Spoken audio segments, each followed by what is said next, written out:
Close your eyes and allow the world to soften around you. Let the noise of the day dissolve, like footprints fading from the shore.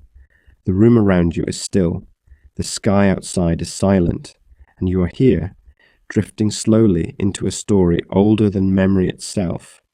Tonight, we journey together to a place that no map can find. A city whispered about for millennia, suspended somewhere between history and dream.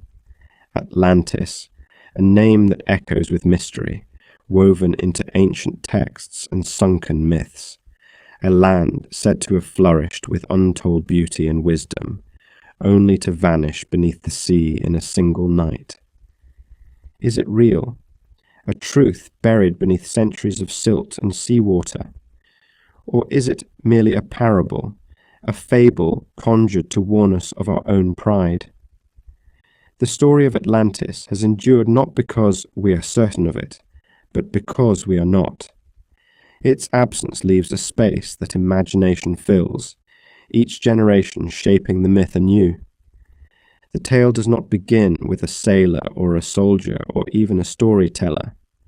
It begins with a philosopher, Plato, who lived in Athens more than 2,000 years ago. In quiet courtyards, shaded by olive trees, he shared a story he claimed had passed through time.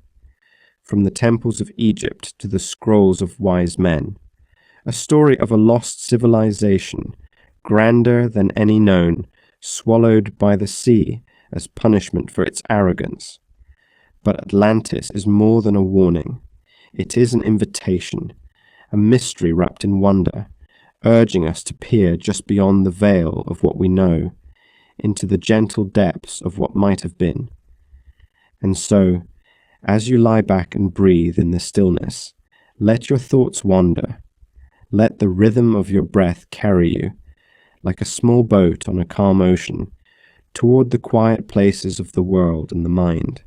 You are safe, you are warm, and you are about to enter a tale that belongs not just to history, but to the human spirit. Our journey begins with the voice that first uttered the name Atlantis, the philosopher whose words have rippled across millennia.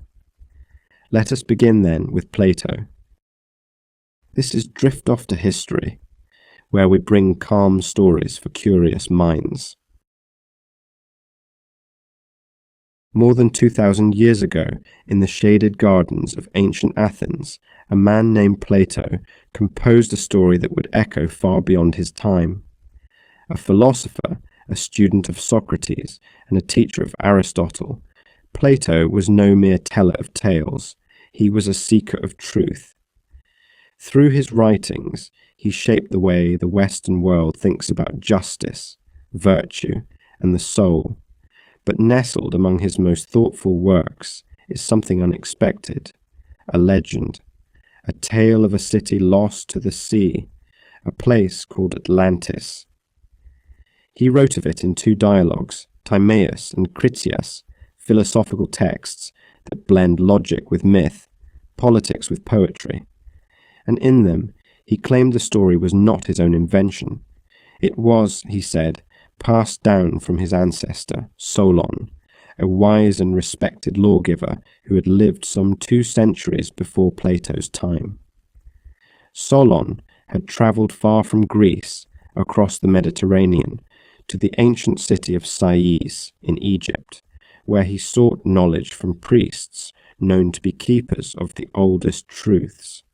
There, in the still, incense-scented halls of a temple to the goddess Neith, the priests revealed to Solon a story written in sacred texts, preserved for thousands of years. It told of a mighty island nation, far beyond the Pillars of Heracles, what we now call the Strait of Gibraltar. This island, they said, was greater than Libya and Asia combined.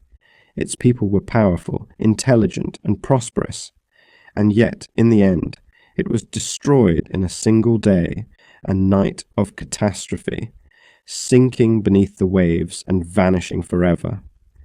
Plato took this tale and wove it into his dialogues, using it not merely to entertain, but to instruct. He described Atlantis in vivid, measured detail, its geography, its wealth, its rulers, and its laws. He wanted the reader or the listener to feel as though they were stepping into a real and distant past, not just a figment of the imagination. According to the story, Atlantis was divided into 10 kingdoms, all descended from the sea god Poseidon and a mortal woman named Plato. The god had created a perfect city for her and their children, surrounding it with rings of water and land, connected by bridges and causeways. The capital of Atlantis was like no other. Wide canals flowed through the city, feeding rich gardens and cooling courtyards shaded by flowering trees. The buildings shimmered with metals unknown to us now, gold, silver, and a mysterious alloy called orichalcum, said to glow with a warm inner light. Temples and palaces towered above the rooftops, their walls lined with precious stones, their floors paved in a delicate mosaic of beauty and precision. But despite all this glory, the soul of Atlantis began to drift. At first, the Atlanteans lived with wisdom and restraint. They honored the gods and lived in harmony with nature. But as generations passed, their virtue was replaced by vanity. Their wealth made them arrogant. Their strength led to conquest. And in their pride, they forgot the balance that had once made them great. In Plato's telling, it was at this point that the gods intervened. Angered by Atlantis' descent into corruption, they sent forth earthquakes and floods. In a single night and day, the sea rose up and swallowed the island whole. Its temples, towers, and treasures were lost to the deep, and only the memory remained, carried in silence from one age to the next.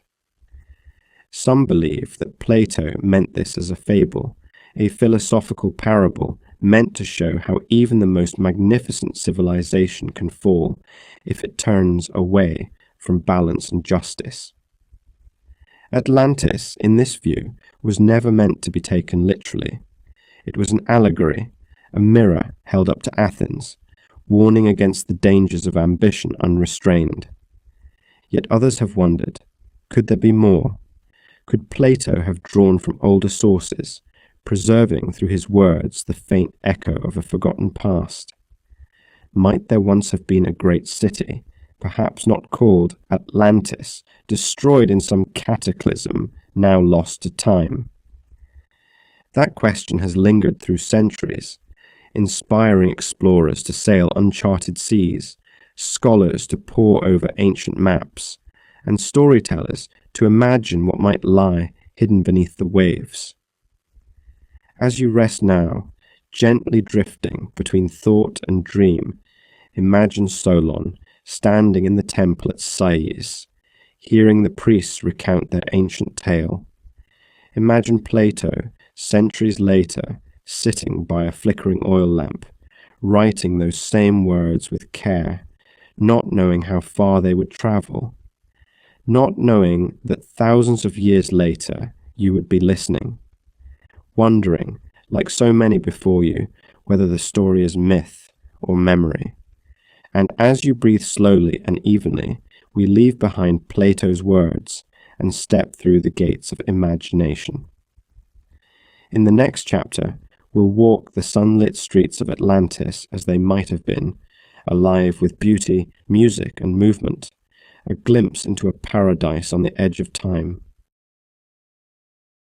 Before it was lost, Atlantis was said to be a world apart, a place where land, sea, and sky seemed to exist in perfect harmony.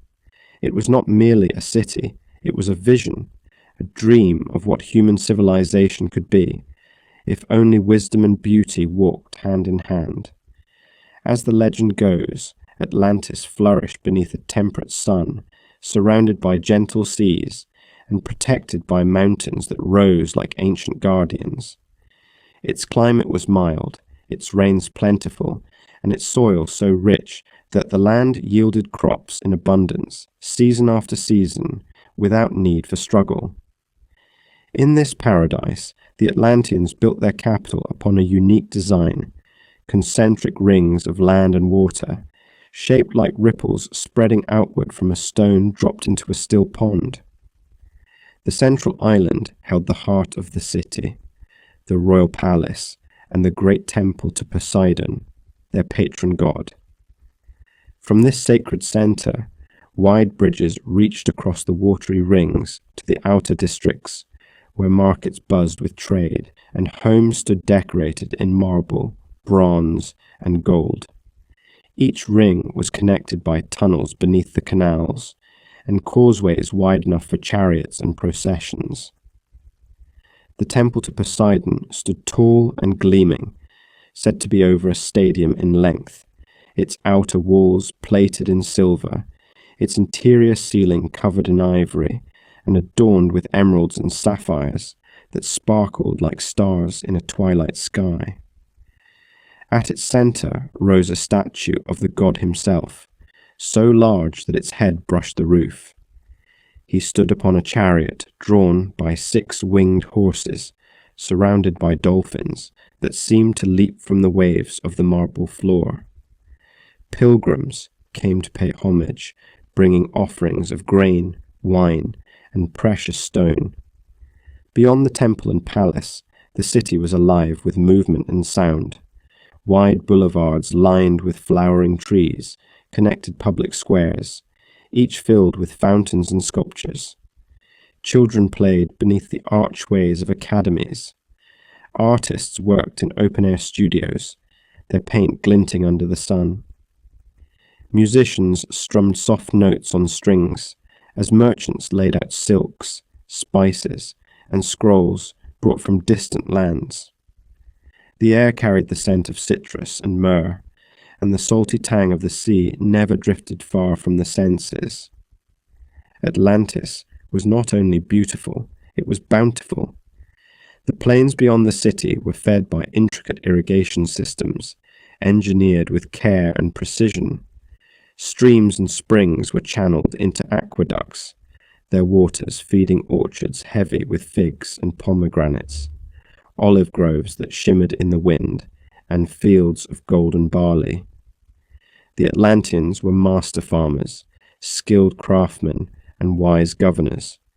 Their laws, according to Plato, were inscribed on a column of orichalcum, an elusive metal said to gleam like fire, and displayed within the temple for all to see.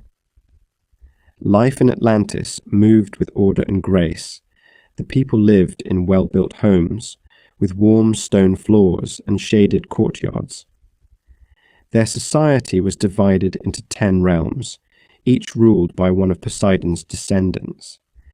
These kings met regularly to consult one another, gathering in the temple to deliberate matters of law, trade, and defense. Though each held power, none sought to rule over the others. They were bound by ancient custom and sacred oath to govern justly and to preserve the balance of their shared world. They did not go to war for greed. They built ships not for conquest, but for trade and exploration. And when disputes arose, they turned first to counsel, not to conflict.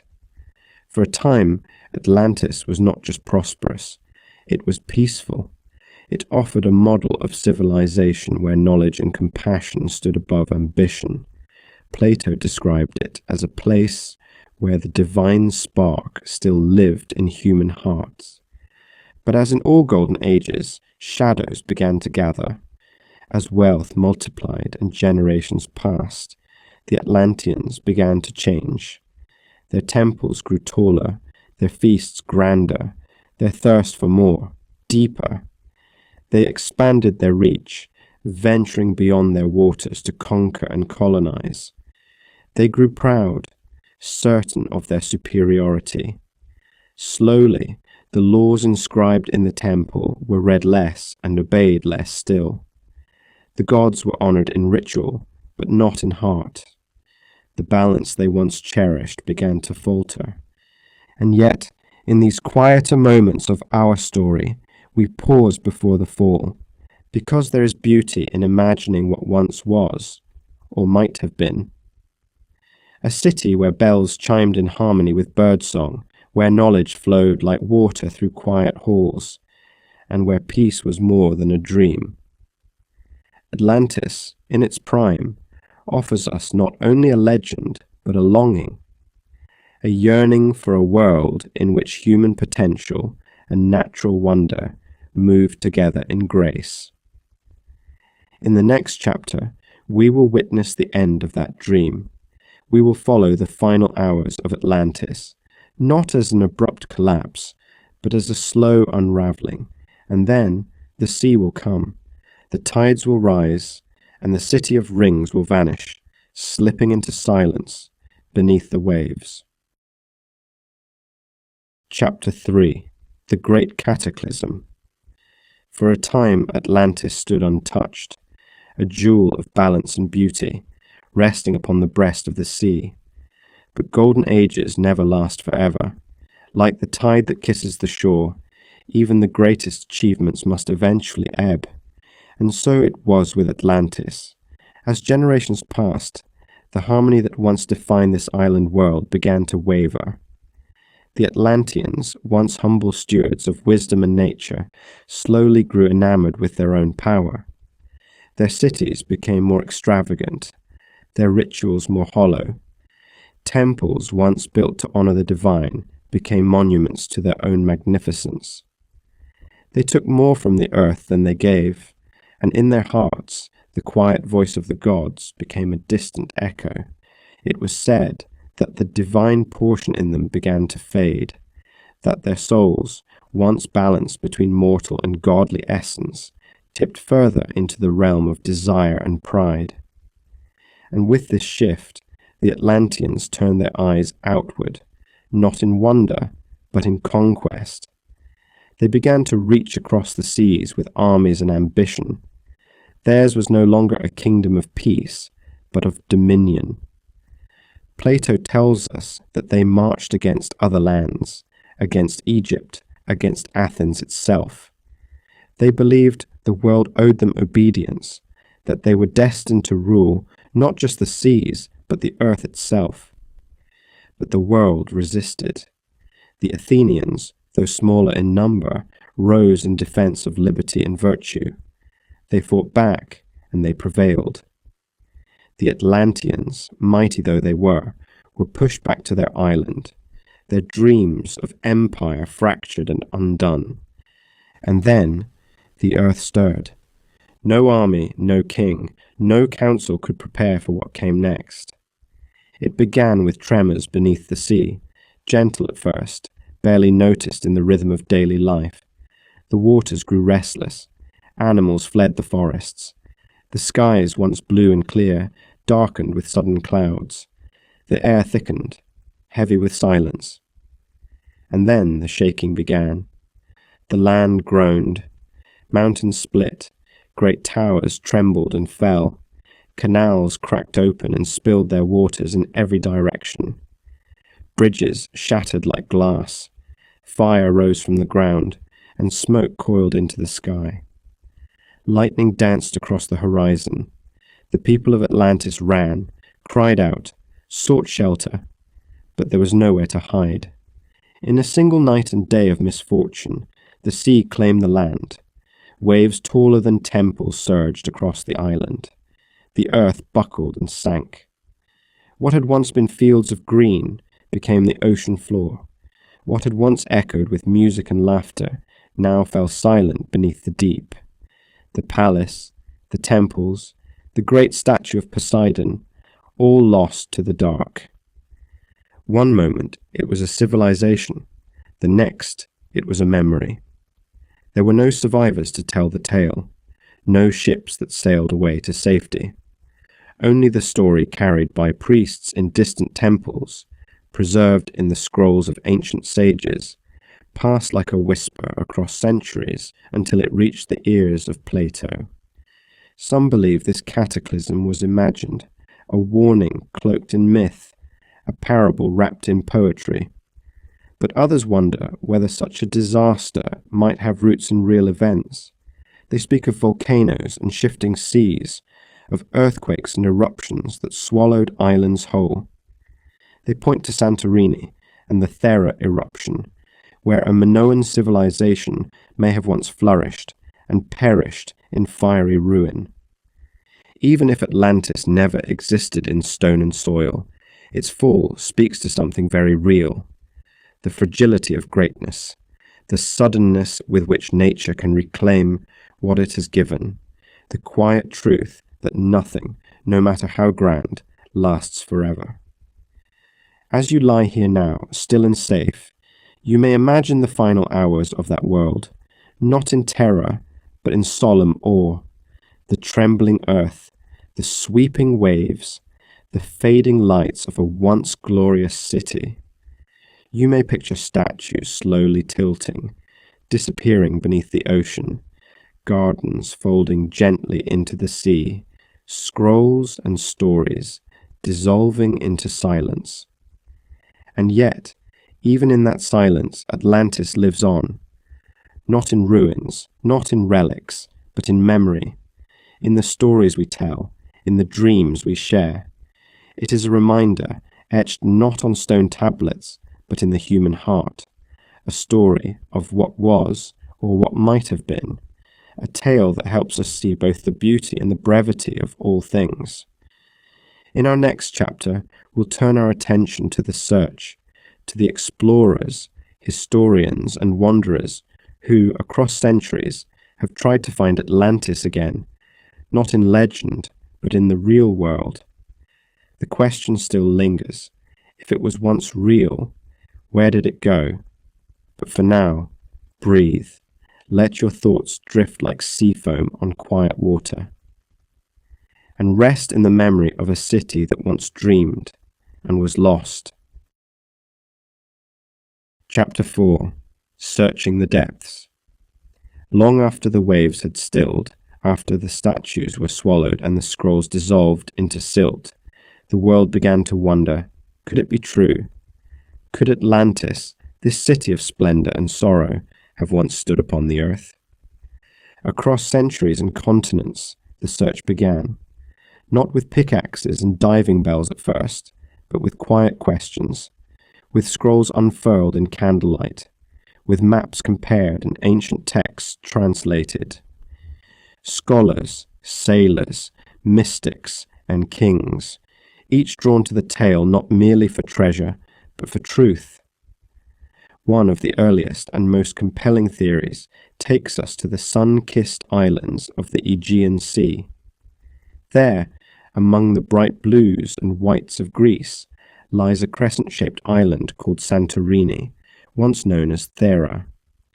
Thousands of years ago, this island was home to a flourishing civilization, the Minoans.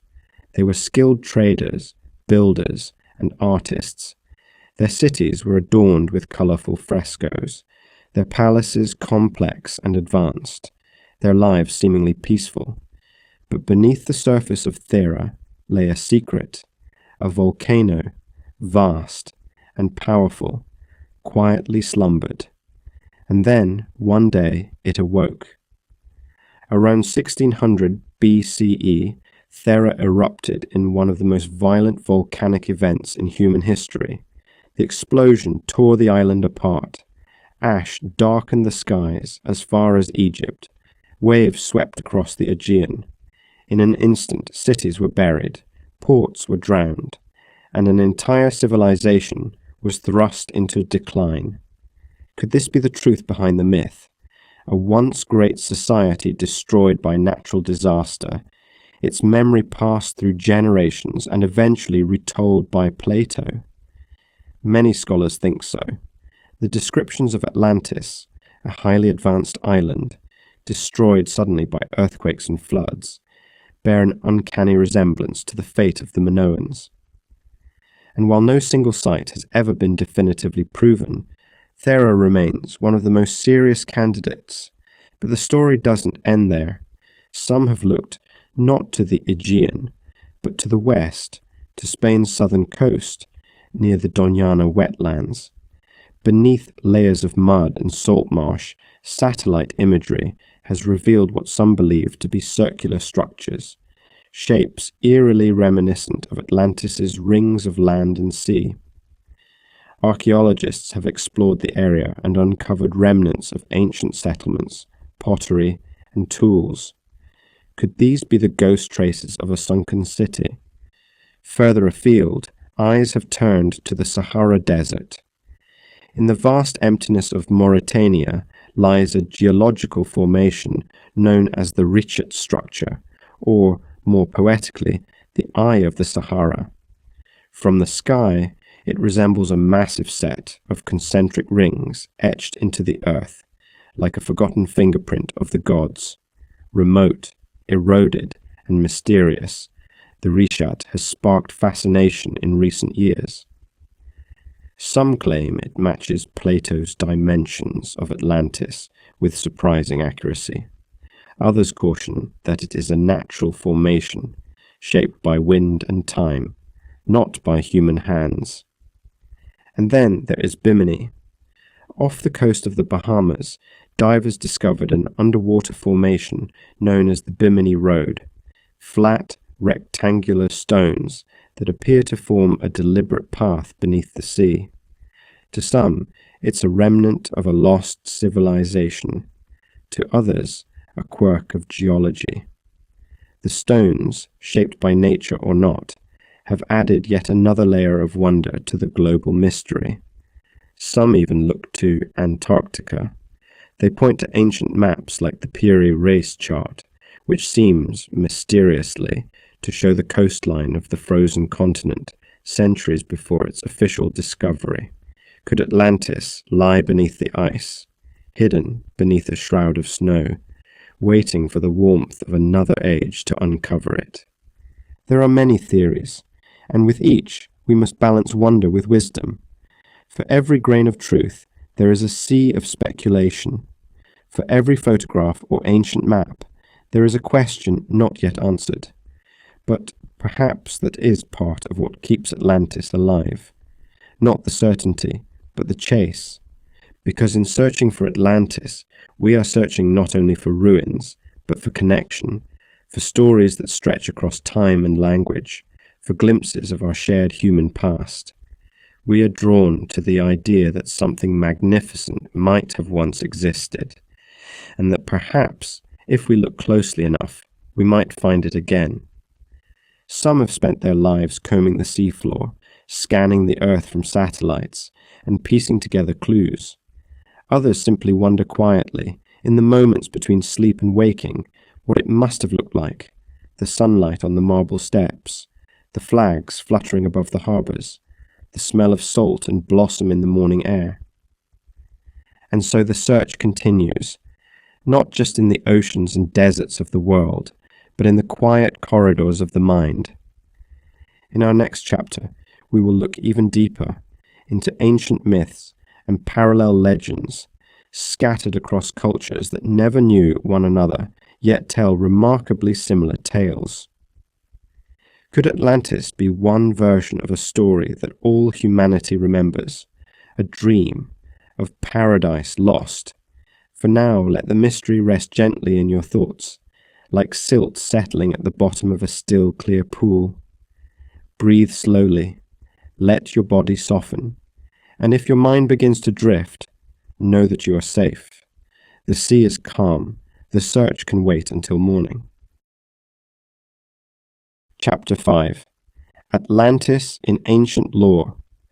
Long before the name Atlantis was spoken in the quiet gardens of Athens, and long before it was written in scrolls by Plato's hand, the world already whispered of places that had been lost. Stories of sunken cities, of floods sent by the heavens, of lands swallowed by the sea, appear not just in Greek philosophy, but in the oldest stories of nearly every ancient culture. These stories may not mention Atlantis by name, but they carry its echo. Let us drift now to the fertile lands of Mesopotamia, where one of the world's earliest civilizations rose between the rivers Tigris and Euphrates. Here, etched into clay tablets more than 4,000 years old, we find the Epic of Gilgamesh, a tale of kings, gods, and a great flood. In this story, the gods, angered by humanity's pride and noise, unleash a deluge to wash the world clean. A man named Utnapishtim is warned in a dream. He builds a great boat, saves his family and the animals, and floats across the water for many days until the storm passes. Sound familiar? You may recall a similar story from the Hebrew Bible, Noah and his ark, the animals 2 by 2, the endless rain, or from Hindu tradition, where Manu, the first man, is guided by a giant fish to build a boat and survive the flood that drowns the world. The Aztecs spoke of a previous age ended by water. The Chinese told of floods that reshaped the land. In Australia, the Aboriginal people passed down stories of the sea swallowing ancient coastlines. Across Polynesia, the oceans rise in chant and legend. It seems that no matter where we look, people remember a time when the waters came. Could this be coincidence? Or are these stories, scattered like stars across the night sky, all reflections of a deeper memory, an event so vast, so terrifying, that it etched itself into our collective soul? Some scholars believe that at the end of the last ice age, around 12,000 years ago, sea levels rose dramatically as glaciers melted. Entire coastlines vanished. Islands were consumed. What had once been fertile ground for villages and rituals became seabed. Those who survived passed down stories, not in charts or records, but in song, myth, and story. If this is so, then perhaps Atlantis is not just one place, but a symbol, a poetic memory of all the lands we lost to the sea, a name for a truth our ancestors could feel, even if they couldn't explain it, a truth wrapped in metaphor, drifting through centuries. In Egypt, where the priest told Solon the story of Atlantis, there were already stories of ancient floods, of kingdoms brought low by rising waters. The Nile, both giver and taker of life, was central to Egyptian belief. When it rose, it gave abundance. When it surged, it took everything away. The rhythm of flood and retreat shaped the people's understanding of the divine. It is easy to imagine how memories of sudden devastation might find their way into sacred texts and temple walls. The Greeks themselves had more than one story of a lost world. The city of Helike, once a thriving port in ancient Achaea, sank beneath the sea after an earthquake in 373 BCE during Plato's own lifetime. Fishermen later claimed to see ruins beneath the waves, columns and walls shimmering through the clear water.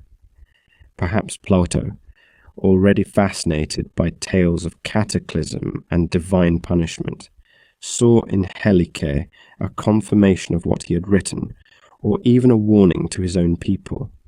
The deeper we look, the more we find that Atlantis lives not in isolation, but in a constellation of myths, a pattern seen not just in one culture, but many.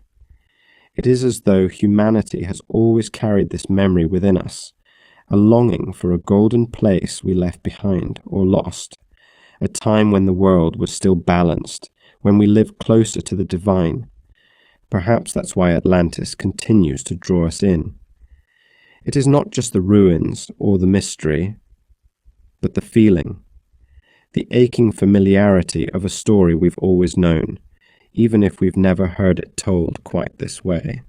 And so, as you listen now, your breath slow, your body heavy with rest, imagine those ancient storytellers. Picture them sitting beneath starlit skies, beside fires or riverbanks, telling tales to children with wide eyes and elders who had heard the same words as children themselves. Imagine how their voices rose and softened, how the words flowed like the rivers they feared might rise again. Atlantis, then, is not just a city. It is a chorus, a memory that lives across oceans and time zones, across languages and lineages. It is the shadow of paradise in our collective dreamscape. In our next chapter, we will explore how that dream was reshaped in the modern world, how thinkers and mystics, writers and warriors took the story of Atlantis and twisted it to suit new desires. From Renaissance maps to Nazi occultism, the myth took on strange and unexpected forms, but for now, let your thoughts settle like dust on ancient stone. Let the stories of the flood rest gently in your mind. And as the sea of sleep rises to meet you, know that you are floating among the oldest memories of humankind. Chapter 6. From Myth to Obsession. As the centuries passed, the story of Atlantis did not fade. It drifted slowly through time, sometimes quiet, sometimes bold, changing shape as stories often do. What began as a parable in a philosopher's dialogue became something more, a mirror held up to every generation, reflecting its hopes, its fears, and its need for wonder. During the Middle Ages, when much of Plato's work was hidden in forgotten libraries, the tale of Atlantis slept. But as Europe awoke to the Renaissance and rediscovered the wisdom of the ancients, new eyes fell upon the lost city beneath the sea. Scholars, artists, and explorers read Plato's words and saw not just allegory, but possibility. The age of exploration had begun, and with it came dreams of uncharted lands. Maps were redrawn, horizons were stretched, and people began to wonder, if Atlantis lay beyond the known world, could it have been one of the lands now newly found? Was it the Americas, an island in the Atlantic, perhaps even something yet undiscovered, still sleeping beneath the ocean? Some cartographers went so far as to include Atlantis on their maps, sketched as a great island in the Western Sea.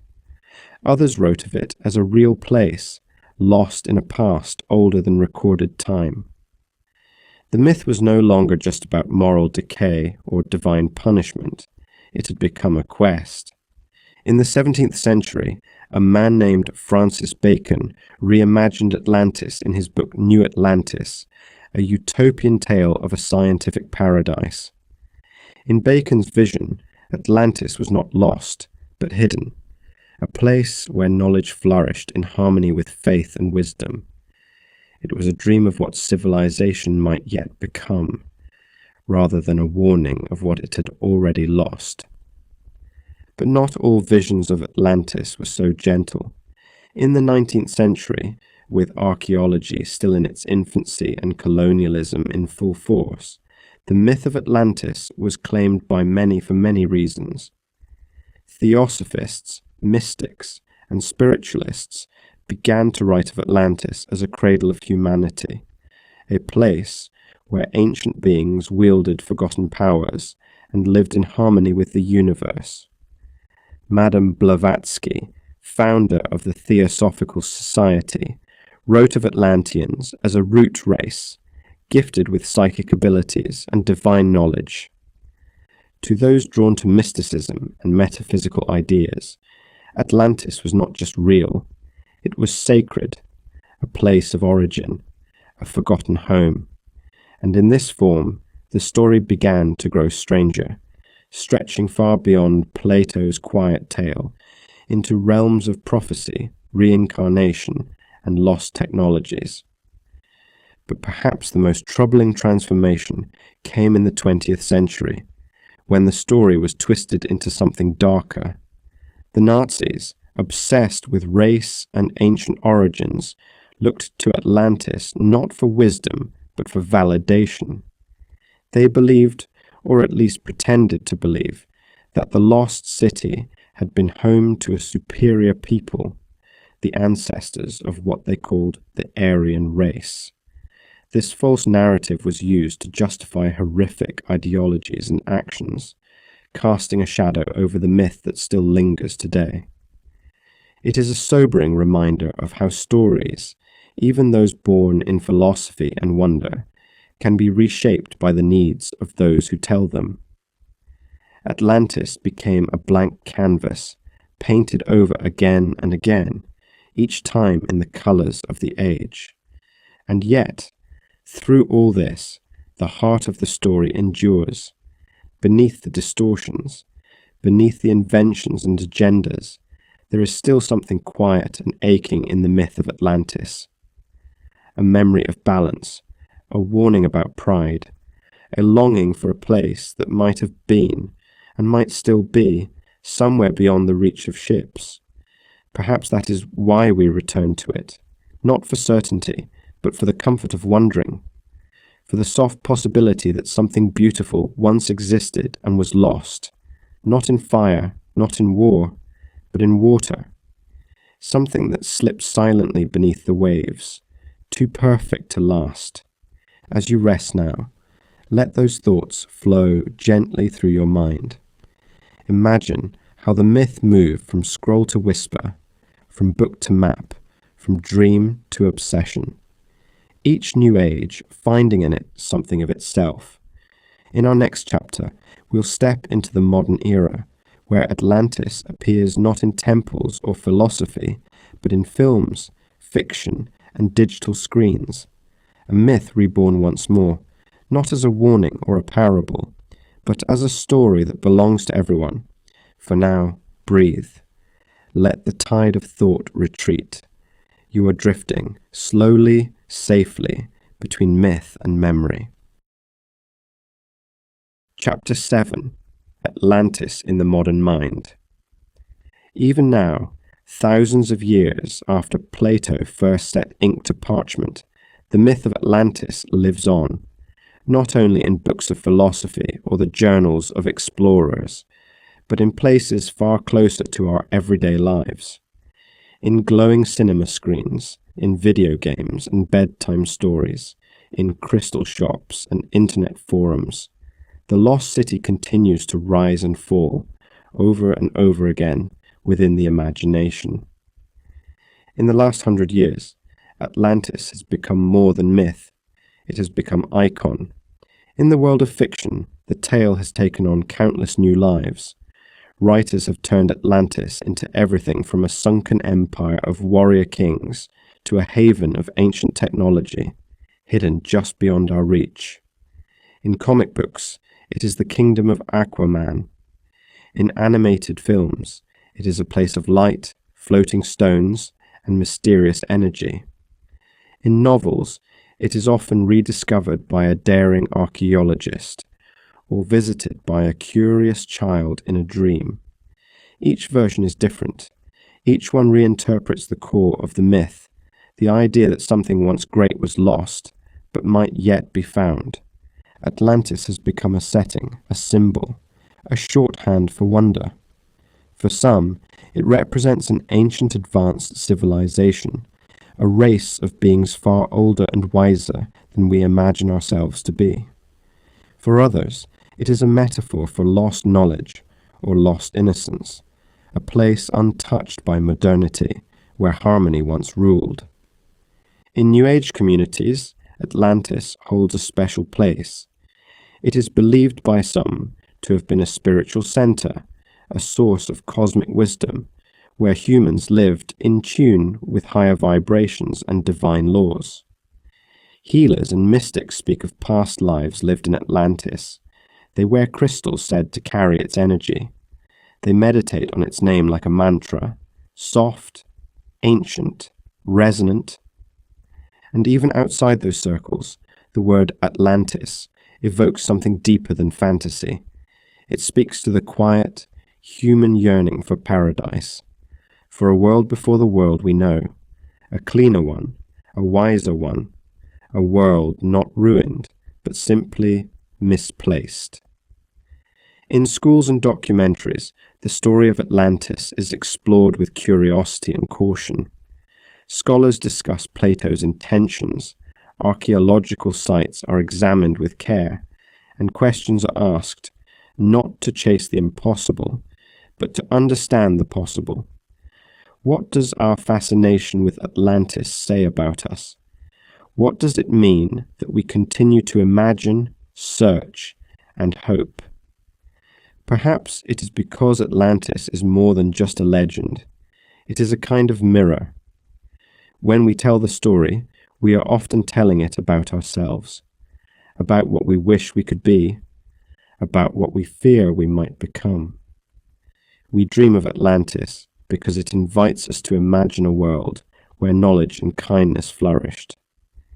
We grieve for Atlantis because we know deep down how easily such things can be lost. And so, in the quiet corners of libraries and the deep wells of the internet, in children's imaginations and scholarly debates, the lost city endures. It is the place we long for when we speak of utopia. It is the shadow that follows every tale of ruin. It is the name we give to the golden moment just before the fall. And maybe that's why, even as we learn more, even as we grow older and wiser, we still return to it, again and again. Not for answers, but for the comfort of the question, for the gentle reminder that even in the deepest parts of the ocean, even in the quietest places of the mind, there are stories still waiting to be found. As you lie here now, with the world hushed around you, let your thoughts ripple outward. Let them drift through the ruins of temples, past stone columns and sleeping gardens. Let the gentle waters carry you through the myths we make and the truths they sometimes reveal. In our final chapter, we'll pause to reflect, not on whether Atlantis was real, but on what it means that we still believe in it, not just with our minds, but with something older, something deeper. But for now, breathe softly. You are safe. You are floating in story, and the city is not so far away. Chapter 8. Final Reflections. So now the waves have quieted. The story has been told. We have walked the golden halls of Atlantis. We have listened to Plato's voice, echoing from ages past. We have watched the rise of a utopia, felt the sorrow of its fall, and followed the search through oceans, deserts, myths, and minds. And now, as we draw near the end, we are left with something softer, not a conclusion, but a quiet knowing. Atlantis may never be found on any map. Perhaps it never was, or perhaps it was once real, long ago buried by time and tide. But in the end, whether it existed in the world or only in the mind, its meaning endures. Because Atlantis is not just a city, it is an idea, a reflection, a memory carried in the bones of stories told around fires, whispered across cultures that never met, remembered even when forgotten. It is a dream of balance, a warning against excess, and a reminder that nothing, no matter how great, lasts forever. But there is beauty in that. There is grace in impermanence. Atlantis teaches us to wonder, to ask questions, to imagine the world not only as it is, but as it could be, more peaceful, more harmonious, more wise. It shows us what happens when we forget our place in nature, but also what might happen if we remember, and maybe, just maybe, it gives us permission to dream, to believe in lost worlds and quiet miracles, to find comfort in stories that wrap around us like the sea itself, gentle, endless, and full of mystery. As you lie here now, still and soft, you may feel the edges of sleep drawing near. Let them come. Let them pull you gently down, like the slow tide retreating from the shore. The story is ending, but your dream is just beginning. You are safe. You are warm. You are drifting through time, through memory, through the space between truth and myth. Atlantis may be gone, but in this moment it lives in you, not as a place, but as peace. Good night, traveller. May your dreams be gentle, and your oceans calm, and may you wake with the wonder still with you.